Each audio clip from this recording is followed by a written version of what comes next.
Shalom, selamat sore pemirsa. Senang bisa bertemu dengan Anda kembali sore ini. Saya akan membahas satu topik berjudul Allah yang menyelesaikan bagiku. Mazmur 57 ayat 3. Saya bacakan dulu ya pemirsa.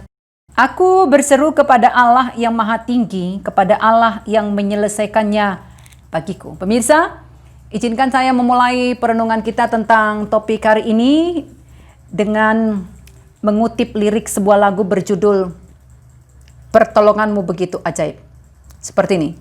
Hatiku tenang berada dekatmu, Kaulah jawaban hidupku. Pemirsa pernah mendengarnya? Hatiku tenang berada di dekatmu, Kau yang pelihara hidupku. Bagian refnya pemirsa seperti ini.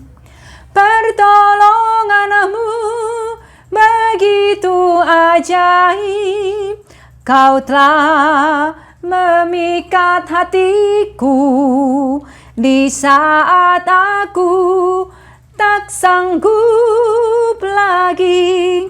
Di situ tanganmu bekerja. Manis ya liriknya. Pernahkah pemirsa berada di titik tanda kutip tidak sanggup lagi? Titik terendah dalam hidup Anda, titik yang membuat bayangan keputusasaan itu begitu sangat jelas dan menggoda. Titik yang telah membuat begitu banyak nyawa melayang dalam sia-sia, ya, dengan sia-sia dalam sebuah keputusan bunuh diri. Titik yang oleh WHO dicatat sebagai penyebab angka bunuh diri mencapai hampir 800.000 jiwa setiap tahunnya. Ini belum termasuk angka yang tidak tercatat secara resmi. Mirisnya pemirsa, bunuh diri merupakan penyebab kematian terbesar ketiga di dunia ini untuk usia antara 15 sampai 19 tahun. Dan angka-angka itu terus bertambah setiap tahunnya. Dan pemirsa tahukah? 5 negara yang angka bunuh dirinya terbesar, dari yang terendah sampai terbesar. Yang pertama itu Korea Selatan dengan artis-artisnya yang cakep-cakep itu, yang banyak diidolakan oleh orang Indonesia. Mungkin pemirsa, opa, yang seperti itu ya. Ternyata di sana angka bunuh dirinya sangat tinggi. Lalu ada negara Guyana, satu negara yang terletak di Amerika Selatan. Kemudian Jepang, kemudian Rusia, lalu negara paling tinggi angka bunuh dirinya adalah Lituania. Tak sanggup lagi. Aku ingin mati saja. Terlalu menyakitkan. Aku menyerah. Maka keputusan untuk bunuh diri pun menjadi solusinya. Pemirsa, rasanya tidak berlebihan kalau saya berkata sekali waktu dalam hidup kita pernah berada di titik terendah, titik yang disebut sebagai titik nadir. Titik di mana manusia itu perlu dipertanyakan ketika manusia merasa kerja otaknya tidak lagi maksimal, sulit untuk berpikir jernih, hatinya itu terasa mati, sulit merasakan, apalagi menikmati kehidupan. Titik nadir, pemirsa. Jujur, saya pernah mengalaminya dan berpikir untuk mengakhiri hidup saya. Dan saya bersyukur diberi kesempatan belajar konseling, sehingga saya semakin paham adalah sesuatu yang sangat manusiawi, sesuatu yang sangat wajar ketika seseorang memiliki keinginan tersebut. Ketika Anda mengalaminya, ya, ketika Anda yang mengalaminya dan punya keinginan untuk bunuh diri, segeralah mencari pertolongan seorang konselor, psikolog, atau siapapun yang punya hati untuk mendengarkan Anda. Pun ketika Anda mendengar, misalkan ada seseorang yang berkata kepada Anda, gue pengen mati saja, please jangan mentertawakannya lalu berkata, lo bercanda ya? Jangan. Itu sesuatu yang serius pemirsa, yang membutuhkan perhatian Anda. Allah menyelesaikannya bagiku. Perikop di mana nas kita ini berada adalah sebuah miktam atau Mazmur emas dari Daud yang ditulis di atas batu.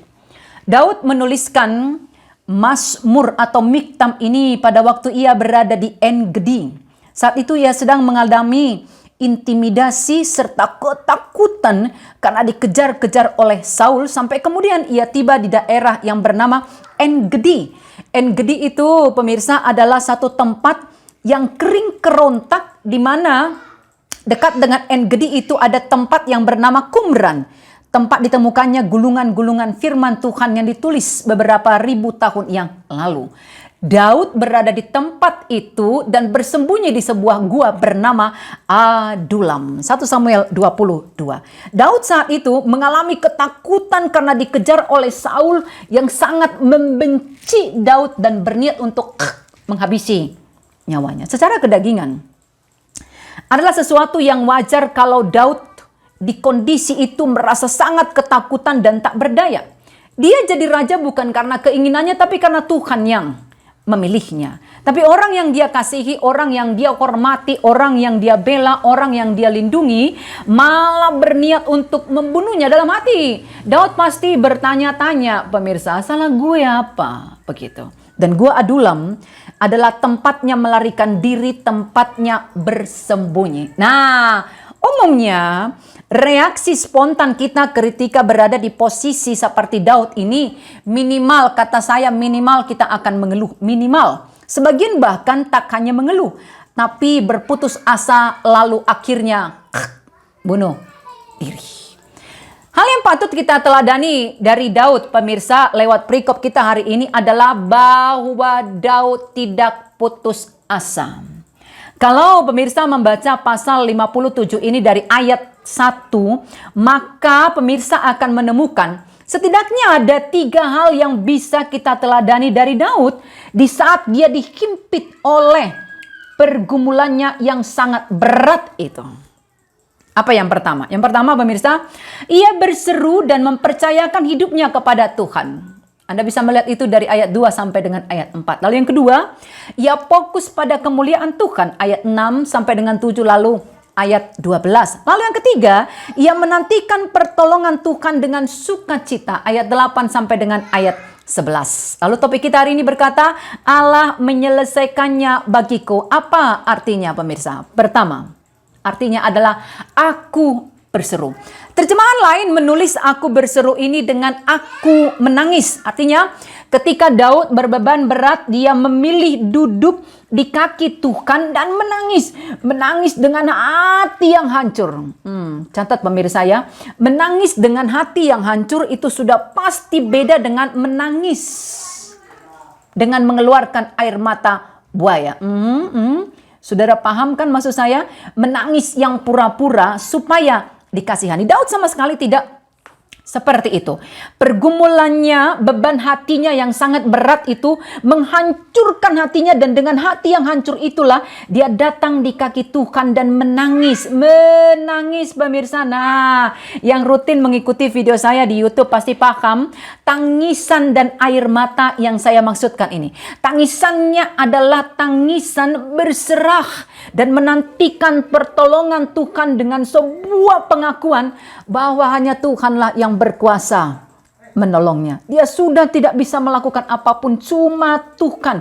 Nggak ada yang lain-lain. Ingat, berserah bukan pasrah. Dalam diam, Daud menangis. Diam yang penuh dengan makna. Pemirsa, mari kita baca sebentar. Mazmur 46 ayat 11 sampai dengan 12 dikatakan seperti ini. Diamlah dan ketahuilah bahwa akulah Tuhan Allah. Kata diam di sini artinya adalah serahkanlah, lepaskanlah. Kalau Anda bandingkan itu dengan Ratapan 3 ayat 26 yang berbunyi adalah baik menanti dengan diam pertolongan Tuhan. Diam, dipakai lagi kata diam. Adalah baik menanti dengan diam pertolongan Tuhan. Pemirsa, saya sering mengilustrasikan ya kata diam ini ya, kata diam ini seperti orang yang akan tenggelam. Jadi entah Anda pernah mengalami akan tenggelam atau melihat orang yang akan tenggelam, biasanya orang akan kalau akan tenggelam itu panik. Wah, dia akan luar biasa meronta-ronta berusaha untuk menyelamatkan dirinya. Orang-orang di sekitarnya yang tahu kondisi itu akan menunggu beberapa saat sampai orang itu berhenti meronta lalu bergerak meraih orang tersebut. Artinya ketika orang yang akan tenggelam itu tanda kutip terlihat menyerah sudah, barulah orang tersebut akan menolongnya ke permukaan air. Kenapa? Menolong orang dalam kondisi panik dan meronta seperti itu justru akan membahayakan nyawa si penolong, karena dia bisa menyeret penolongnya itu untuk tenggelam bersamanya. Tapi ketika orang itu tanda kutip terlihat tak berdaya lagi, maka dengan mudah si penolong itu akan menariknya ke permukaan air. Buat saya, demikianlah arti kata diam. Kadang, pemirsa, pergumulan, persoalan, beban yang kita alami itu kadang membuat kita, kalau kata orang Batak itu, hepot. Ya, hepot melakukan ini dan itu. Panik. Semuanya menjadi panik, ya. Seseorang, pemirsa, untuk kesekian kalinya bertanya pada saya, Bunda, bagaimana Bunda menjalani atau menyikapi pandemik ini? Bunda yang biasa lalalili seperti setrikaan, sebentar di Jakarta, sebentar lagi sudah di Bogor, sebentar lagi sudah di Lembang, dalam satu hari bisa 3 tempat. Sekarang Bunda tidak bisa kemana-mana. Teman-temanku banyak yang mengalami rasa tidak berguna lagi. Bunda bagaimana? Lalu pemirsa, saya jawab dia dengan mengatakan seperti ini. Bunda, jujur ini adalah masa yang juga sulit untuk Bunda. Untuk pertama kalinya dalam hidup Bunda, Bunda itu mengalami menganggur pertama dan terlama dalam hidup Bunda. Tapi apa yang Bunda lakukan? Setiap hari Bunda berkata dalam doa-doa Bunda, terima kasih untuk pandemik ini Tuhan. Apakah Bunda berbahagia dengan pandemik ini? Tidak sama sekali. Tapi Bunda bersuka cita menanti pertolongan Tuhan. Besok pagi kalau Tuhan bangunkan Bunda, maka Bunda akan berkata kepada Tuhan, Tuhan terima kasih untuk kebutuhan hari ini yang pasti sudah Tuhan sediakan. Terima kasih untuk melakukan bagianku, boleh berdoa, boleh bekerja keras.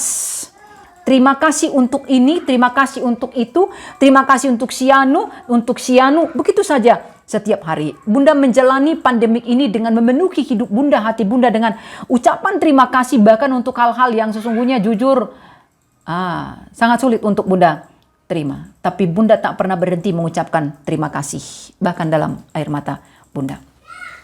Pemirsa, saya bukanlah malaikat. Saya manusia biasa, juga bukan superwoman. Saya pun merasakan dampak dari pandemik ini, sangat-sangat merasakannya. Tapi saya paham apa artinya menangis dalam diam di kaki Tuhan. Dan saudara tahu, saya selalu menemukan keajaiban dari diam tersebut. Tadi pagi, pemirsa, ketika saya selesai sarapan, seorang sahabat telepon. Cukup lama saya tidak ditelepon oleh sahabat saya ini. Biasanya hampir setiap hari dia selalu telepon. Lalu dia bertanya kabar, lalu bertanya dengan kalimat seperti seseorang yang tadi itu. Lalu setelah ngadol-ngidul, dia berkata kepada saya, Bunda, berikan nomor rekeningmu. Sekedar untuk membantu dapur Bunda, aku akan kirim. Buatku Bunda itu seorang yang istimewa, yang berdiri di atas dasar yang benar dan kokoh. Hidupmu, apa yang kau alami, apa yang kau lakukan itu sangat berbeda, bla bla bla bla bla. Entah apa lagi lah dia katakan. Saudara tahu? Saya mekel tangis. Jadi artinya tertawa sambil menangis karena haru. Lalu saya katakan kepada dia, terima kasih sudah peka dengan kegerakan Roh Kudus dalam hatimu. Ketika setiap hari aku menyebut namamu dalam doaku, aku hanya berkata kepada Tuhan, terima kasih untuk ini Tuhan. Aku tidak minta yang lain-lain. Aku hanya mengucapkan terima kasih setiap kali aku mengingat namamu di dalam doa-doaku. Dan seperti yang kukatakan tadi, aku selalu percaya Tuhan punya cara dan punya jalan keluar untuk setiap pergumulan yang kualami, termasuk bagaimana melewati pandemi ini dengan berkemenangan. Pemirsa, setiap kita pasti pernah atau sedang mengalami pergumulan. Kita semua sama-sama merasakan dampak menyakitkan dari pandemik ini. Pertanyaannya adalah, kepada siapa Anda berseru? Kepada siapa Anda menangis? Menangis dengan damai, menangis dengan iman, menangis dengan berserah, bukan pasrah, apalagi putus asa. Hari ini saya mau mengatakan kepada Anda, mari menantikan pertolongan Tuhan kita dengan sukacita, dengan diam. Itu yang pertama. Yang kedua, Allah menyelesaikannya bagiku. Apa artinya? Tabah. Masih ingatkah saudara dengan salah satu seruan Yesus di kayu salib sesaat sebelum dia wafat? Dia dalam seluruh rasa sakit yang dia alami berseru, sudah selesai. Saudara tahu ini adalah seruan kemenangan. Seruan yang menyatakan bahwa bukan saja misi keselamatan yang sudah dia selesaikan, tapi dia sudah selesaikan seluruh hutang dosa Anda dan hutang dosa saya. Seluruh pergumulanku, seluruh deritamu sudah dia selesaikan di kayu salib. Maka ketika Daud berkata, Allah menyelesaikannya bagiku, Daud sedang bicara tentang kondisi hatinya yang tabah. Daud tidak mau hatinya fokus dengan setiap pergumulannya, fokus dengan ketakutannya, fokus dengan rasa sakit yang dia alami. Allah menyelesaikannya bagiku. Dia sedang berkata pada jiwanya, oh jiwaku, tabahlah, kuatlah, bertahanlah. Tapi Bunda, bagaimana caranya? Kondisi ini, beban ini semakin terasa berat, amat sangat berat Bunda. Bagaimana caranya untuk punya hati yang kuat, hati yang tabah? Pertanyaan bagus. Jika saudara pernah membaca Mazmur secara keseluruhan, maka Anda akan temukan bagaimana Daud menguatkan hatinya. Dengan cara bagaimana Daud itu membuat hatinya itu menjadi kuat dan menjadi tabah. Yang pertama pemirsa, Daud berdoa. Itu pasti. Lalu yang kedua, Daud selalu mengingat janji-janji Tuhan. Lalu yang ketiga, Daud mengingat penyertaan Tuhan di masa lampau. Contohnya ketika dia berhasil mengalahkan Goliat. Berdoa. Itu gampang Bunda. Puji Tuhan. Tapi sejujurnya adalah orang yang menjadi begitu sulit untuk berdoa kala hidupnya penuh dengan tekanan.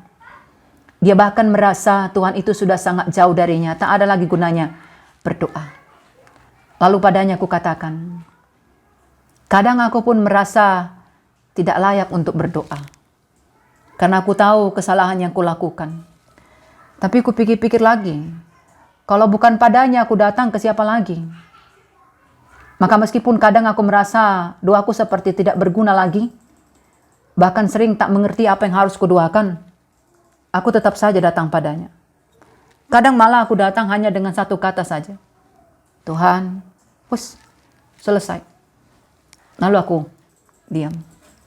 Buatku, doa itu bukan hanya tuturan kata ini dan itu. Doa itu adalah soal hatiku yang terhubung pada Tuhan dalam kondisi apapun, entah sedang berbunga-bunga atau sedang dalam kondisi hancur tak berbentuk. Doa itu adalah nafas. Hal yang selalu membuat kita hidup walau rasanya sudah mau mati. Maka ketika kita menyebut namanya, di situ dia ada. Itu yang pertama. Lalu yang kedua apa? Janji Tuhan.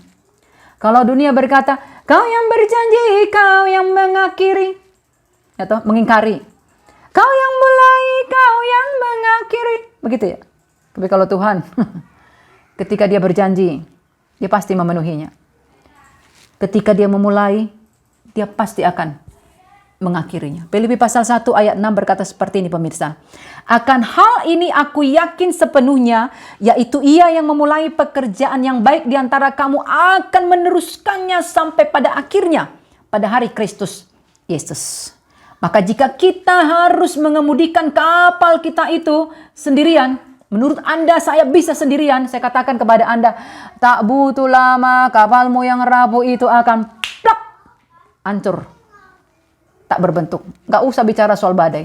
Oleh ombak sekalipun kapalmu yang rapuh itu bisa hancur. Tapi ketika Tuhan yang mengemudikannya bersama dengan engkau, bersama dengan kita, maka percayalah pemirsa, kita akan sampai ke pelabuhan kesukaan kita. Mazmur 107 ayat 30. Dan ketiga, mengingat penyertaan Tuhan. Wah, kalau ini sih soal Kidung Jemaat nomor 439 pemirsa. Pernah mendengarnya? Judulnya Bila Topan Keras.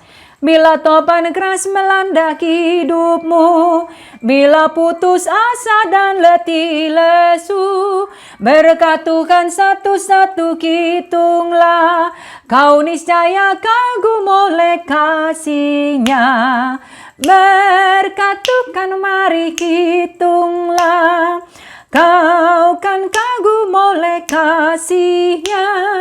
Berkat Tuhan mari hitunglah, kau niscaya kagum oleh kasih-Nya. Ayat 2. Adakah beban membuat kau benar?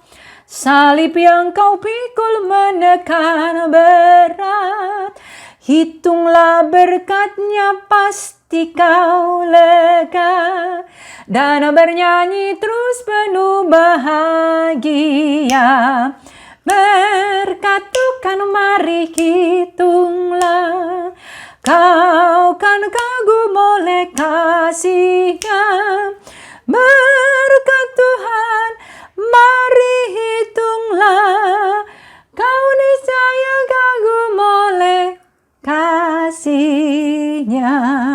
Jadi pemirsa, daripada menghitung kesukaranmu, cobalah untuk menghitung berkat yang kau terima. Daripada menghitung apa yang sudah hilang, lebih baik menghitung apa yang masih ada. Daripada mengingat-ingat hal yang menyedihkan, lebih baik mengingat hal-hal yang indah. Hal itu akan membuat kita terbebas dari status galau dan mulai belajar menikmati hidup apapun kondisinya. Allah akan menyelesaikannya bagiku, juga bagimu. Allah akan menyelesaikan pandemik ini, itu pasti. Bagianku dan bagianmu adalah teruslah fokus padanya dan berjalan dalam proses penyelesaiannya. Karena Tuhan pasti akan membawa kita pada akhir yang baik. Salam sehat, tetap happy. Mekel Mahita, semangat dan uhuy.